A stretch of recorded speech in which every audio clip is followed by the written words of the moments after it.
this summit is a political theater, last-minute invitations, last-minute agendas. No advisors have been allowed. And in closing my remarks, I just want to say that the chiefs across this table have communicated, have had continuous dialogue to ensure that our voices are heard, our children's future is protected, and that we continue to protect our inherent treaty rights. Thank you. Good afternoon. My name is Chief Vernon Watchmaker from Kahiwan Cree Nation in Alberta, Treaty 6. I'm glad to be here today. I want to give an acknowledgement to Senator Prosper for providing us the time to, express our concerns and being there as lending his time the way, people that are here in Ottawa, the MPs, to have the time for us to properly listen to our concerns the way it should be. I just want to bring up some concerns regarding C-5, the One Canadian Economy Act. This bill claims to include First Nations in a unified economy, but in reality, it undermines treaty and inherent rights by assimilating us into a system we did not create or consent to. It also centralizes economic decision-making in Ottawa while sidelining treaty nations' jurisdictions and economies. The legislation frames us as stakeholders rather than sovereign partners. This is unacceptable. Bill C-5 centralizes power in Ottawa, lets cabinet override environmental laws, and ignores treaty and inherent rights.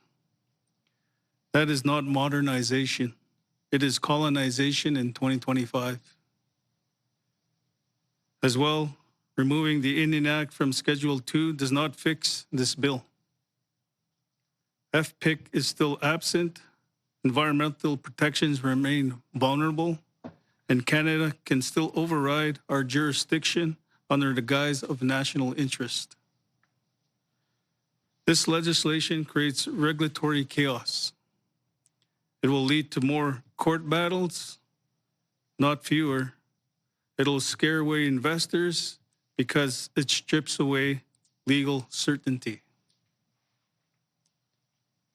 As well, the danger of legitimizing a flawed process as we are currently in.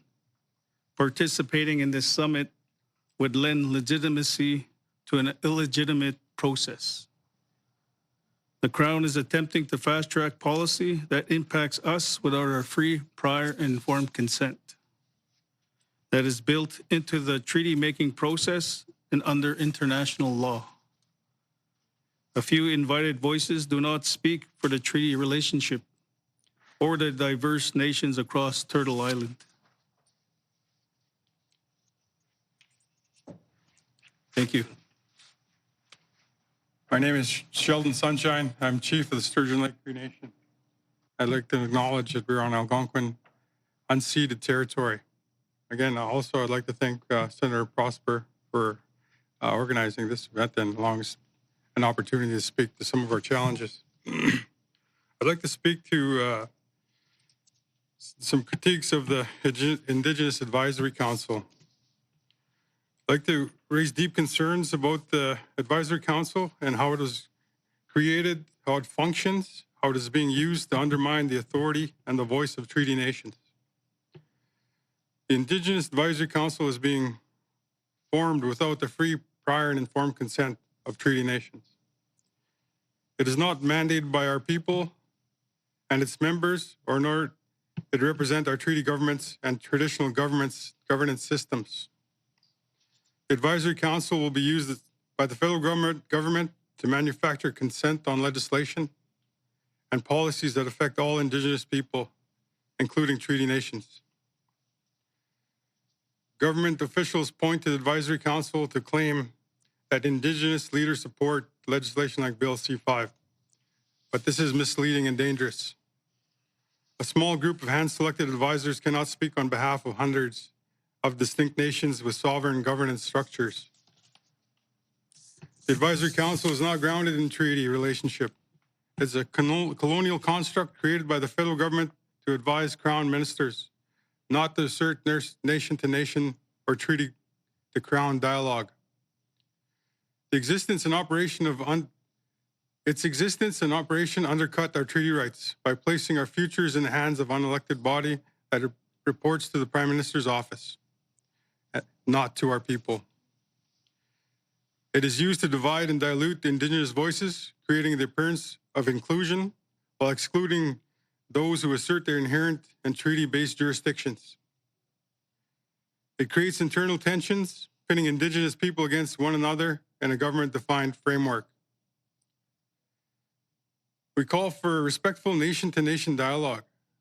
We remind Canada that our treaties are sacred covenants, not bureaucratic checkboxes. Our treaties are about sharing, not surrender. We did not cede the land. Our sovereignty cannot be legislated away by Canada.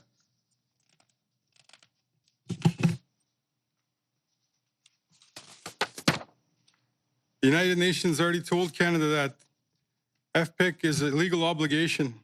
Amnesty International has condemned this bill. Canada is on the wrong side of history. Any discussions about national legislation affecting our rights must be treaty-based, transparent, and mutually agreed upon. We demand a separate formal treaty table that respects our inherent governance systems and treaty law. In closing, we will not be silent about our treaty rights as they are bypassed and our voices ignored. We are not against dialogue. We are against unilateral decisions that are made about us, without us, and pretends to include us while eroding our sovereignty. Treaty is not a roadblock to development. It is a foundation of this country. If Canada continues to undermine treaty, it undermines itself. Thank you very much.